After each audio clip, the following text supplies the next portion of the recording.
kwenye maisha yangu. Nimechoka kuumia, nimechoka kuumizwa, nimechoka na magonjwa. Nipe ukombozi wangu leo. Bwana, ninaamini kuna nguvu katika neno lako. Nitendee mema sasa kwa jina la Yesu Kristo. Amen. Naomba uketi, nitatumia muda mfupi sana. Msikilizaji unayenifuatilia kwa redio, usikae mbali na redio yako, kwa sababu kuna kitu kinatokea muda sio mrefu ujao. Wana wa Mungu, nina hakika mtumishi wa Mungu Pastor John ameongea nanyi kwa muda wa kutosha na mumeelewa mengi. Nachotaka kuzungumza na ninyi saa hii ni kuwaambia kwamba inawezekana. Mgeukie jirani yako, mwambie inawezekana. Inawezekana kwa sababu gani? Kwa sababu Mungu mwenyewe ndiye anayechukua nafasi muda huu kufanya kitu ulichoshindwa. Biblia inasema yasiyowezekana kwa mwanadamu yanawezekana kwa Mungu. Na bahati nzuri Mungu anao mawakili, watu anaowatuma kwa niaba yake mwenyewe, na akiwatuma anawapa nguvu zake na anakwenda pamoja nao. Tofauti na wakili wa dunia hii, unapoweka wakili anatumia akili zake na ufahamu wake, akiwa ana imani kwamba anafanya kile ambacho wewe huwezi kufanya. Lakini Mungu anapotuma wakili, hukaa ndani ya mtu huyo na huenda pamoja naye, na kila wakili atachofanya anafanya kwa sababu Mungu amekusudia kifanyike. Niko hapa kumwakilisha huyo ninayezungumza habari yake, ya kwamba yeye mwenyewe yuko hapa kwa neno lake, amevaa tu huu mwili, lakini ni yeye atakayetenda muujiza. Ndio maana nataka nikuaminisha ya kwamba inawezekana. Piga kelele, sema ndiyo, inawezekana. Mtu mmoja alimwendea Yesu akiwa ni mkoma, akamwambia, Bwana, ukiweza nitakase ukoma wangu. Yesu alimjibu akamwambia, ukiweza, yote yanawezekana kwake aaminie. Ukiweza kuamini, yote yanawezekana kwake aaminie. Amini sasa, kwa sababu anataka tu kuaminiwa ili afanye jambo lilokuwa gumu kwako. Hahitaji ulipe pesa au mali yako, anahitaji kuaminiwa. Moyo wako uamini ya kwamba waganga walishindwa, madaktari walishindwa, serikali yako imeshindwa, wafalme wameshindwa, jamii imeshindwa, lakini yupo Jehova anayeweza. Ukiamini uwezekano, itawezekana. Na hiyo sio kesho, ni leo. Amini sasa, inawezekana. Piga kelele nisikie, nitajua unaamini. Joshua alipofika kwenye ukuta wa Yeriko, ukuta uliokuwa umeshikamana kabisa, na Biblia inasema ulifungwa kabisa, haukuwepo uwezekano wa kuangusha ukuta ule hata kwa mitambo mikubwa. Lakini Joshua aliamini, akawaambia wana wa Israeli alichoambiwa na Mungu, nao pia wakaamini. Akasema haitatumika taaluma hapa, tutauzunguka tu ukuta huu kwa miguu yetu. Tutatembea tukiamini lile neno lililosema zunguka mara 7. Hatutatumia vyeti vya darasani ili mmoja asije akasema mimi sikusoma. Tutatumia imani ambayo ni kipawa kinachoweza kukaa ndani ya mmoja mmoja wetu bila kujali cheo wala elimu yake. Wakaamini na ukuta ukaanguka. Amini jambo fulani zito linatokea kwenye maisha yako.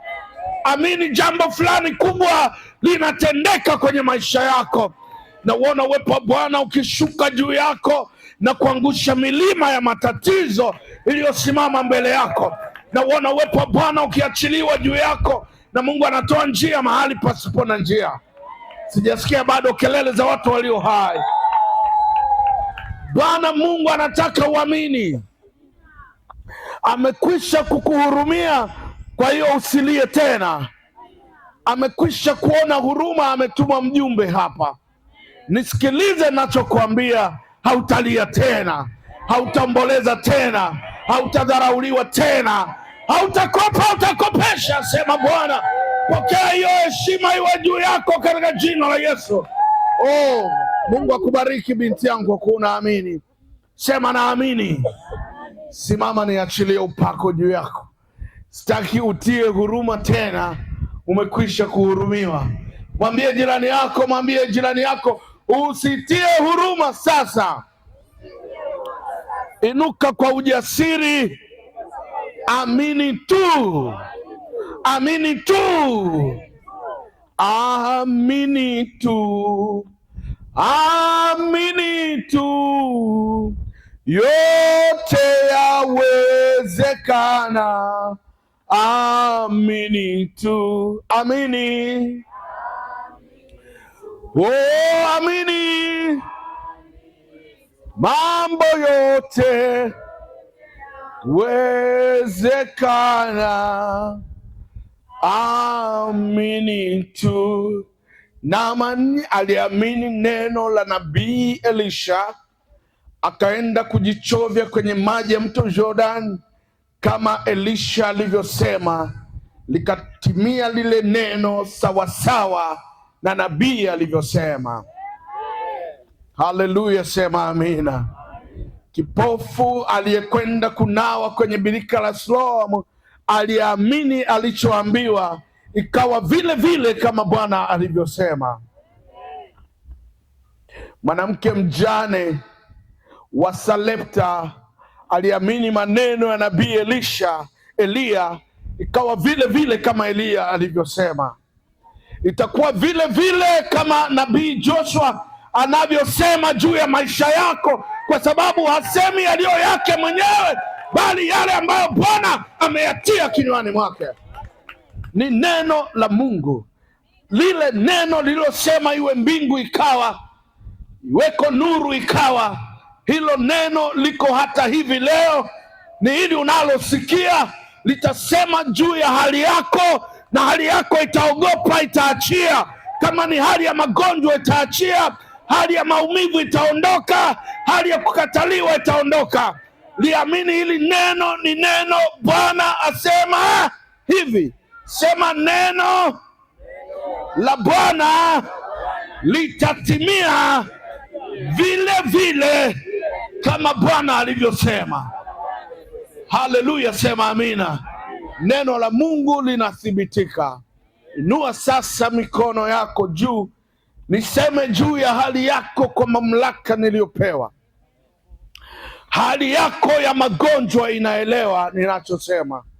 Hali yako ya kufungwa inaelewa ninachosema. Mapepo yanaelewa neno la Mungu likisema. Biblia inasema alisema mtoke huyu, na pepo akamtoka. Natamka sasa katika jina la Yesu, hali yako ya magonjwa ikuachie. Hali yako ya kuonewa ikuachie. Hali yako ya kukataliwa ikuachie. Hali yako ya kudumaa kiuchumi ikuachie. Hali yako ya kubaki hapo bila kupanda cheo kazini kwako ikuachie. Hali waliokutamkia wachawi iachie maisha yako. Rabasakadabosekete popo. Natamka uzima tangu sasa. Pokea uzima tangu sasa. Pokea afya tangu sasa. Pokea upenyo My God, nasikia sauti ya Bwana inaniambia watu wanaotaka upenyo wa maisha na uponyaji juu ya magonjwa walionayo watembee hatua 7 kuja mbele. Kutoka ulipo uje hatua 7 kuja mbele. Hata kama uko mwisho, wewe utakwenda hatua 7 na utasimama hapo baada ya kuhesabu hatua zako 7. Thank you Lord, thank you Jesus. Kila mmoja ahesabu hatua zake 7 kutoka alipokuwepo na usimame hapo. Thank you Jesus for your blessing God.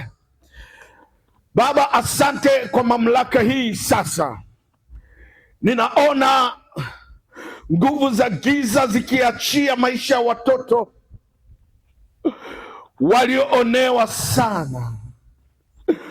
Nguvu za giza zinaachia maisha ya watu waliodhulumiwa sana. Tangu sasa, wewe pepo la magonjwa, pepo la kukataliwa, pepo la kuonewa, toka nje. Mwachie huyo mtu sasa hivi kwa jina la Yesu Kristo.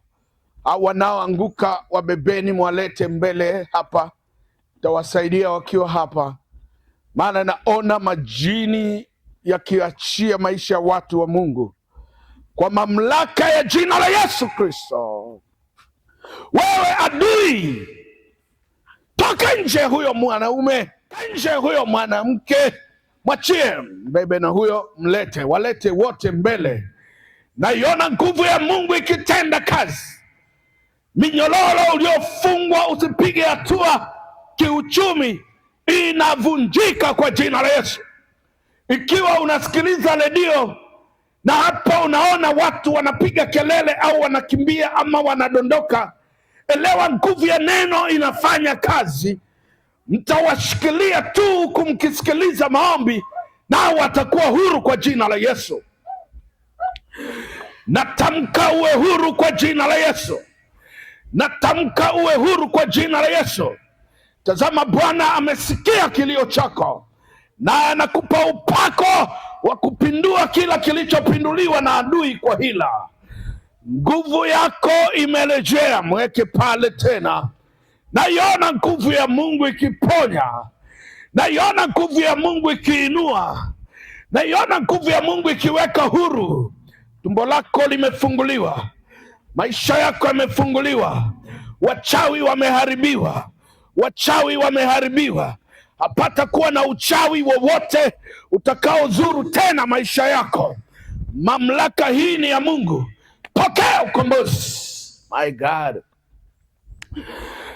Wakati watu wa Mungu wanaendelea kufunguliwa, wale walioanguka mmewabeba, Roho Bwana ananiambia kwamba Mungu anainua watu hapa, wanakwenda kufunguliwa watu wengine 7. Kuna wanawake wamefungwa kabisa, nyota zao za ndoa, maisha yao ya kifamilia hayaeleweki. Ni kama giza limejaa ndani ya nyumba yako. Huoni mwelekeo, huoni mwelekeo, hujui kesho yako itakuwaje. Na naona kuna wanaume wasiopungua 4 wamefungwa kabisa, nyota zao za kiuchumi. Unafurukuta ni kama mtu aliyezikwa kabulini. Ikiwa uko hapa, ninawaona watu hawa katika mkutano, na ninyi mlioko nyumbani ambao neno hili linaakisi maisha yenu, mtaweka imani saa hii ninapotamka, mtafunguliwa papo hapo nyumbani mlipo. Pokea ukombozi kwa jina la Yesu. Natamka lilo giza lililokamata familia yako, giza lililokufunga, giza lililoharibu maisha yako na familia yako, imetawanywa. Ni kama hujawahi kuwekeza kwenye maisha. Natamka sasa Mungu akurejeshe. Pokea urejesho. Wewe adui, na kuamuru kwa jina la Yesu, achia maisha mara moja. Achia maisha mara moja. Achia maisha mara moja. Upako ukombozi. Fire. Fire, mbebe, mbebe. Fire. Fire. Fire. Fire. Fire. Fire. Fire. Toka nje kwa jina la Yesu. mato ya uzima wake, kampeleke pale. Iko nguvu, uko ukombozi, iko neema. Fungueni mtoto wa huyu mama, maana iko mamlaka inakwenda kutenda kazi kwa viwango visivyokuwa vya kawaida. Ninaona ukombozi. John, msimame nyuma ya huyu binti, maana Bwana amesikia kilio chake. Wewe mchawi uliyetesa maisha, mwachie mara moja. Nyoka wa kichawi uliyeumiza maisha yake, na kuamuru saidieni. Pole mama, Yesu amesikia kilio, anaenda kukutendea mema. Ongeza nguvu hapo kuwasaidia kuwabeba. Wabebeni, mwasogeze.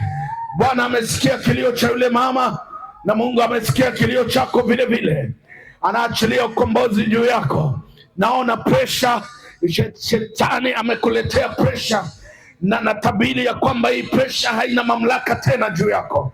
Hapata kuwepo na laana za kuvunjika kwa familia, maana Bwana ananionyesha roho ya mauti inaandama familia yako, inataka kuua familia yako kabisa. Yesu amekufungua in Jesus mighty name. Bwana amegusa tena tumbo lako. Sikia sauti ya Bwana. Naona mwanga umetoka mbinguni. Mungu ameshusha upendo juu yako. Kwa jina la Yesu Kristo, roho ya mauti imeondolewa, na Bwana ameleta mtengamano katika familia yako na afya yako tena. Naona upako usiokuwa wa kawaida unakwenda kutenda kazi ya viwango.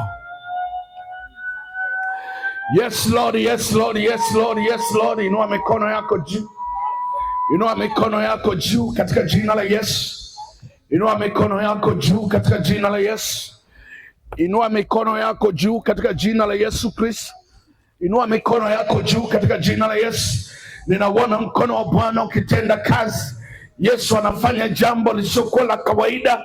Bwana anakutoa kabulini. Ninaona wamekuweka makabulini, na hiyo imeharibu familia, hiyo imeharibu nyota yako, hiyo imekufanya uwe ni mtu wa kuhangaika, imekufanya uwe mtu wa kuchukiwa, imekufanya uwe mtu wa kuachwa. Pokea ukombozi kwa jina la Yesu. Umebeba mzigo mzito wa familia peke yako, Mungu anaenda kukuinua tena. Tazama, uchumi wako unabadilika, maisha yako yanajengwa tena. Hakuna uchawi utakaofanikiwa. Bwana ananionyesha adui ameshikilia nyota yako ya ndoa, na hapo ameweka nguvu ya mauti. Anataka ulee mtoto peke yako au ufe kabla ya kupata watoto, maana umekuwa unaota ndoto mbaya sana. Natamka kuanzia leo, aliyeharibu nyota ya ndoa yako airudishe juu yako. Usibaki mpweke, wala jambo hili lisiwe maumivu kwako, bali liwe baraka. Chukua baraka ya uzao, chukua baraka ya kufanikiwa. Hautakuwa mwenyewe, maana roho ya mauti imeondoka. Haitaua ndoa, bali baraka za Bwana zimerejea tena juu yako. Msaidie polepole akaketi pale mbele. Yes. Ribababa saka tapopopo riba saka. Wewe mwizi, na kuona umeiba nyota ya huyu binti. Naona mtu anakimbia na nguo, lakini ni nguo za kiume, lakini roho Bwana ananiambia kuna mchawi ambaye aliiba nyota yako ya ndoa, na ili uwe ni mtu wa kuhangaika na uwe mtu wa kuachwa. Natamka ya kwamba hautaachwa, maana Bwana anamkamata mwizi wa ndoa. Na kamata yule mwizi kwa jina la Yesu. Hautaiba nyota ya huyu binti, rudisha kwa jina la Yesu Kristo. Amani ya Bwana itatawala maisha yake, na kuamuru adui, rudisha kwa jina la Yesu. Na tangu sasa mlete huyo mtoto, nimbariki. Hakutatokea magonjwa tena, maana uzima umerejea. In Jesus mighty name. Mungu amerejesha. Nimetabiri juu ya watu wengi, nina hakika watumishi wa Mungu sasa hivi watatuletea habari zilizo njema. Naona Mungu anaachilia nyota juu yako. Nyota yako ya uchumi ilizimika tangu miaka 16 iliyopita, na umekuwa kila unachofanya ni kama unazika. Unaweka mbegu shambani, badala ya kuwa umepanda unakuwa kama umezika. Hakuna mavuno, hakuna mafanikio. Hata ukiamua kufuga ni kama umechinja. Hakuna ongezeko kwa miaka 16. Na kilichotokea, naona katika ulimwengu wa roho, umekuwa ni mtu sasa ambaye hata familia yako inakudharau, lakini Roho Mtakatifu wa Bwana anarudisha nyota yako. Wewe ni tajiri, pokea nyota yako. Wewe ni mtu mkuu, pokea nyota yako. Wewe ni mtu wa mali, pokea mali zako kwa jina la Yesu Kristo. Nimesikia sauti ya Mungu inaongea na mimi ya kwamba Bwana anasema nami ya kwamba hautakufa, utaishi. Amen. Umekuwa na hofu kubwa sana. Amen. Na mashaka juu ya hali yako. Amen. Lakini Bwana amekupa zawadi. Amen. Tazama, Bwana atakusaidia. Amen. Utapata mtoto mwema na baraka tele. Amen. Jesus. Hey, unahitaji upate mtoto wa aina gani? Wa kiume. Ndiyo niliyemwona. Utampa jina gani? Ibrahim. Ndivyo atakavyokuwa. Natamka kuanzia sasa, baada ya miezi miwili utakuja na mtoto wako hapa mchanga, anaitwa Ibrahim. Pigeni picha huyu na andike namba zake. Ukijifungua, unatarajia kujifungua baada ya muda gani? Mwezi mmoja au mwezi wa 8? Mwezi wa 8. Bwana atafanya kitu. Nimekwambia baada ya miezi mingapi? Utaleta mtoto. Kwa hiyo nimetabiri sawa. Sasa basi, mwezi wa 8 huyu binti atatuletea mtoto wa kiume, jina lake Ibrahimu. Pigeni picha, wache namba yako, utatupa ushuhuda. Hakuna kifo. Mungu ameniambia umekuwa ogopa. Usiogope tena. Baba Nabii.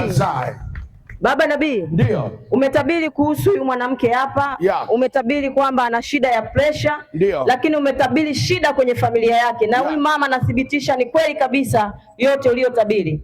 Mama, yote niliyonena ni ya kweli hakika? Ndio. Wewe unatokea wapi? Mkundi. Pole sana, Mungu amekuponya. Amina. Umekuwa mzima kabisa. Amina. Utaenda kwa daktari, ataangalia hali yako, mwili wako, moyo, kila kitu, utaona kiko sawa. Amina. Hongera. Hakuna tena mateso wala sukari. Yesu amekukomboa. Amina. Umejisikiaje? Nimetabiri hali yako na ni ya kweli. Nimejisikia vizuri. Ulikuja ukiwa na imani hiyo? Ndio. Basi umepona. Amina. Wow, pole. Asante. Naona umekuwa na huzuni. Umeugua kwa muda gani? Muda mrefu. Leo umepona kabisa katika jina la Yesu. Amina. Amen. Amen. Asante sana. Hongera. Nenda kwa wangu angalau akushike mkono. Dokta, njoo. Unamwona mtu wako hapo? Mwangalie alafu uje umuone kesho. Mwangalie, wewe si daktari. Unaelewa huyo mtu hali yake, sio? Anaumwa. Kesho atakuwa anapendeza kama wewe. Haleluya. Chukua upako wa dokta hapo wa afya njema. Yuko dada mwingine hapa. Asante sana. Kelele kwa Bwana. Haya, yuko dada mwingine hapa. Ndio. Umetabiri kuhusu maisha yake. Ulitabiri, umeona nguo za mwanaume zimebebwa. Zinaibwa nazo. Anasema kwamba kweli hana ndoa, amezaa bila ndoa. Nimeona mwanamke mmoja ameiba nguo za mwanaume, anakimbia nazo. Na Bwana ameniambia ameiba ndoa yako. Kwa hiyo Mungu ameniambia nikutabilie ili mwizi aachie alichoiba. Na kweli nimetabiri sawa sawa? Ndio. Yote ni sawa? Ndio. Wewe ni mara yako ngapi kuja hapa? Mara ya kwanza. Basi Mungu amesikia kilio chako, binti yangu. Amina. Hautalia tena juu ya jambo hilo. Asante sana. Yuko baba hapa. Umetabiri kuhusu uchumi wake. Ndiyo. Anasema kila ulichotabiri baba ni kweli kabisa. Ni hakika. Ni hakika. Nimeona miaka 16 wewe ukipanda mbegu ni kama umezika, hupati mavuno, yanayostahili. Ukifuga ni kama umechinja, huoni maendeleo, na baadaye imefikia hata familia yako sasa huna sauti tena. Ni kweli. Yote ni ya kweli. Hakika. Kwa nini unafurahi? Nimefurahi kusikia hiyo nani. Huo unabii ni wa kweli, ndio unaokufanya utabasamu. Bwana amekurudishia nyota na unaenda kupokea utajiri. Oh, piga kelele, sema yeah! Nabii ni nyingi, wako watumishi wa Mungu huku mbele. Njoni wanangu wote mliofunguliwa hapa mbele, njoo nishike mkono, alafu tutasimama pale. Ikiwa ulisikia neno fulani la kinabii na linahusiana na maisha yako, asante sana. Yes Lord, yes Lord, yes Lord, yes Lord, yes Lord. Raba saka dabo seke riba saka. Okay, Mungu amesikia kilio chako. Asante sana. Mnaweza kwenda pale.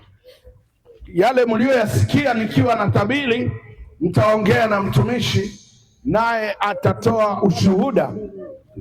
Lakini kila jambo kwa Mungu linawezekana. Piga kelele, sema inawezekana. Mtoto wa Mungu nayesikiliza redio hapo ulipo, yale yaliyotokea kwako, kama kuna watu wamefunguliwa nikiwa na kuombea, basi jiandae saa 3 kamili usiku wa leo utatupigia kutupatia ushuhuda wa kile ambacho kimetendeka. Lakini ikiwa ulikuwa unaumwa au na tatizo la aina yoyote, Yesu Kristo amekuponya, basi saa 3 tupigie simu redioni, utuambie. Redio yetu ipo masaa 24, lakini saa 3 ndio muda wangu usiku leo wa kukuhudumia. Thank you. Una shida? Una shida gani? Mimi sukari, pressure. Sukari na pressure. Naondoa ugonjwa huu. Mbona mwili wako una vibrate? Ni unatetemeka muda wote? Yani niliwahi kupooza mkono na mguu. Kwa hiyo umebaki sasa unatetemeka, hauwezi kushika kitu? Hapana, hapa ni kwa kuwa niko nasema, nikisema sana pressure inapanda, ndio nasema. Kwa hiyo unapotetemeka hivi manake pressure iko juu. Ndio. Haya, sasa na balance na haitapanda tena. Amen. In the name of Jesus. Jesus mighty name. Nimeitupa mbali sana. Amen. Piga kelele, sema amen. Amen. Yesu Kristo akutendee mema, akupe faraja na ayaondoe madhara yaliyosababishwa na magonjwa kwenye mwili wako. Amen. Tangu sasa uwe mtu huru kabisa katika jina la Yesu Kristo. Napokea uponyaji. In Jesus mighty name. Uwe huru in Jesus mighty name. Amen. Pokea neema hii. Amen. Umepona. Unatokea wapi? Mimi natokea Mkono wa Mara. Huwa unasikiliza redio? Ndiyo. Ni mara yako ya ngapi kuja hapa kwa nabii? Ni mara yangu ya kwanza.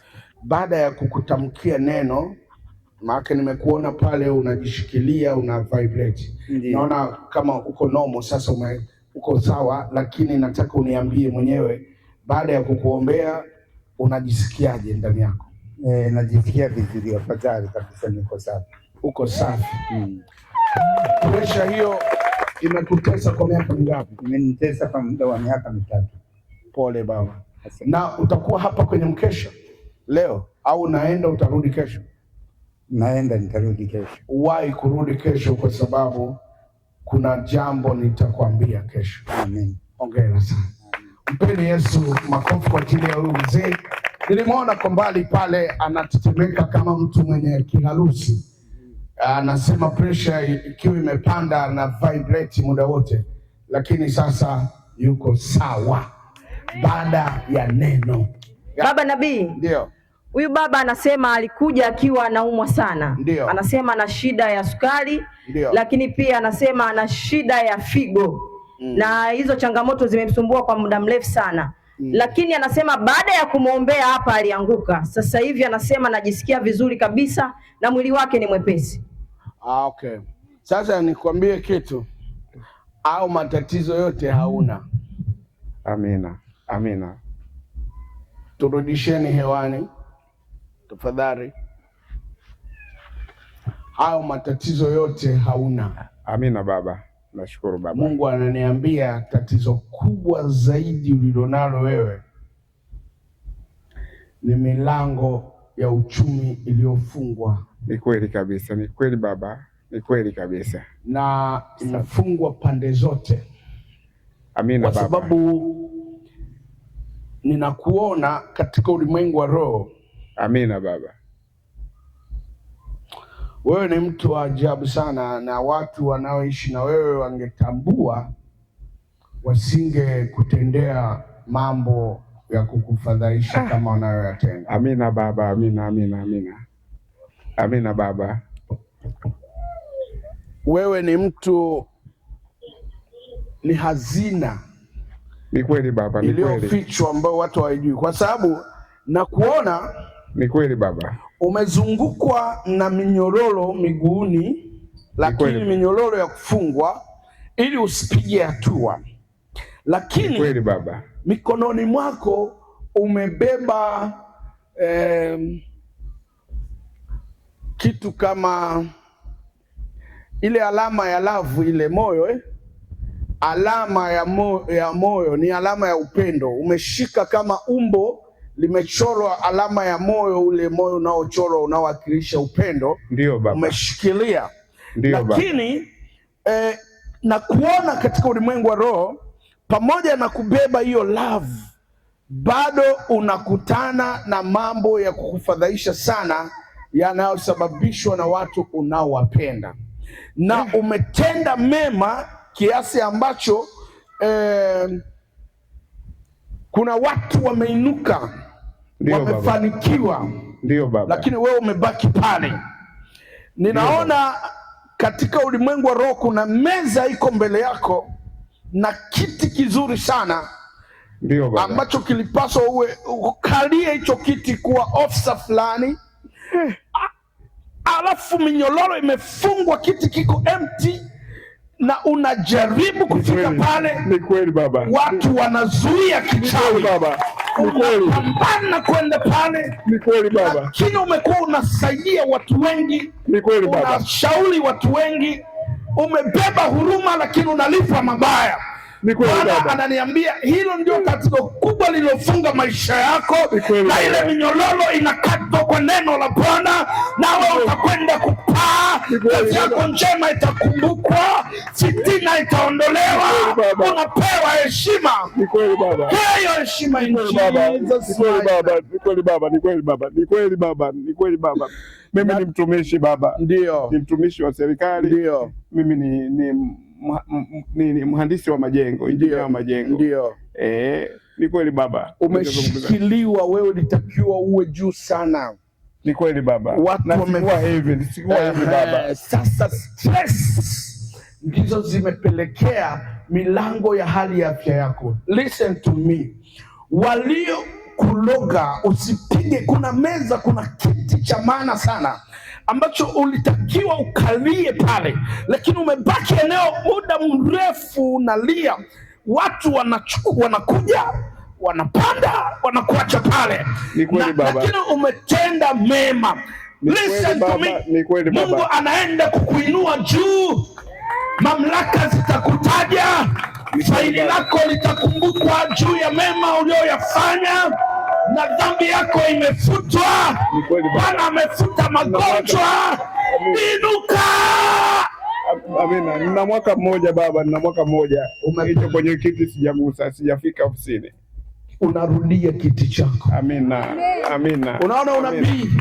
Amina. Ninaona amefungwa, kiti kiko pale, meza iko pale. Anajitahidi, anashindwa kwenda kukaa kwenye kiti, na yeye anatakiwa akae kama ofisa, mtu wa maana sana. Lakini Bwana ananiambia wachawi wamemfungia nje ya ofisi. Ni kweli baba. Lakini Bwana ananiambia unakwenda kukalia kiti. Amina baba. Na faili lako linafunguliwa. Amina baba. Mamlaka zinaona. Amina baba. Na unakwenda unakaa na unapata promotion. Mwaka huu ni mwaka wako wa kuvuna. Amina baba. Nategemea mwezi wa 7 nipande cheo cha muundo. Tayari. Amina. Receive.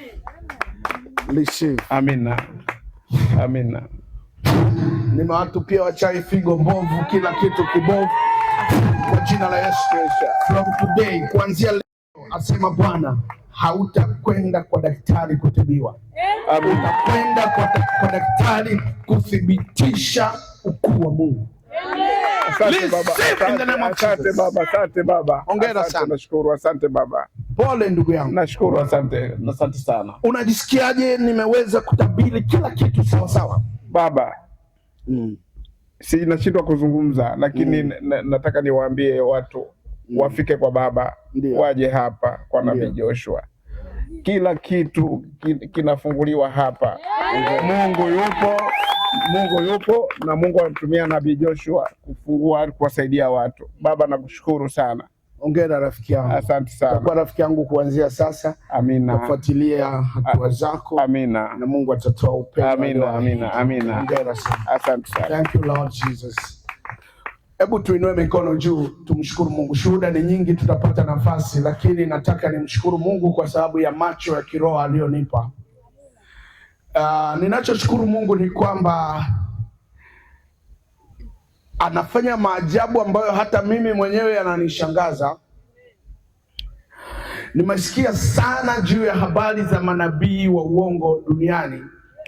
Namshukuru Mungu kwamba dhamiri yangu inanishuhudia kwamba mimi ni sehemu ya manabii wa kweli.